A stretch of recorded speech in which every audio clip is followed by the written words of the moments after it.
If you clicked on this video, then that means you're interested about Rotala Rotundifolia Red and you're wanting to know how to grow it. Today I'm going to be teaching you how to grow Rotala Rotundifolia Red in your aquarium. Rotundifolia Red, and for this video's sake, I'm just going to be calling it Rotala Red. But first off, let's talk about how we can get Rotala Rotundifolia Red to grow in our aquariums. Then we can start to worry about colors as the video progresses.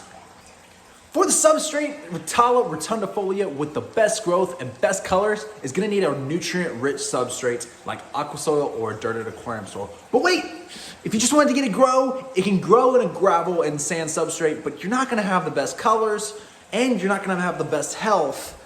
So I recommend going with the dirted and the aqua soil route if you want better colors. If you already have that gravel or sand substrate and you don't want to switch it out just yet, then you can liquid fertilize, but it's not going to be as stable as if you do an aqua soil or a good quality dirted substrate.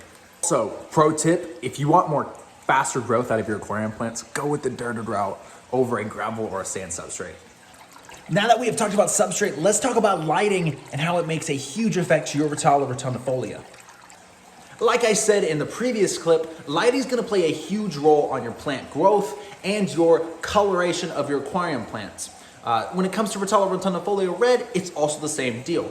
So if you run a low light and a medium light, it's going to be all right. You're going to get some growth. You're not going to get the best colors. So if you want the better colors, run with a high light.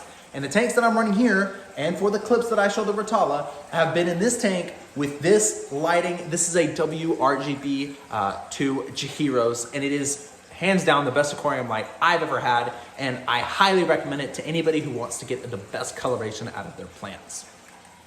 If you need some Rotala Rotundifolia Red, check it out on my website at oliversaquatics.com.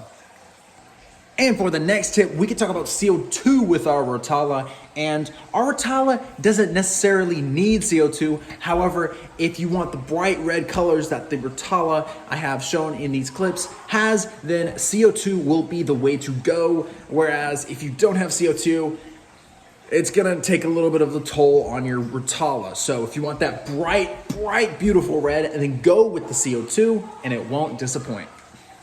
As for the temperatures and the placement of Rotala Rotundifolia Red, we're going to want them to be in the back of the tank with the temperature ranging from 68 degrees all the way up to 78 degrees. That's where I've had my Rotala Rotundifolia kept in that range with growth. I've grown it in colder water, but again, you're not going to have as great colors and you're going to have slower growth. And any warmer than that, I usually struggle with algae. So I would keep it between 78 and 68 with an ideal range of 74 is what my Rotala Rotundifolia Red loves.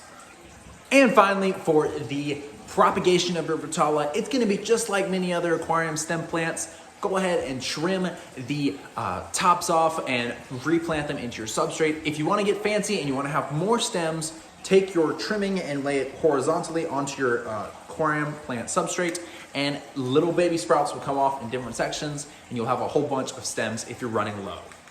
And that will wrap it up for this video. If you have stuck around this long, why don't you hit that like and subscribe button down below. It'll help me out. And if you want to see more aquarium plant species profiles. Until next time, I'll see you in the next video.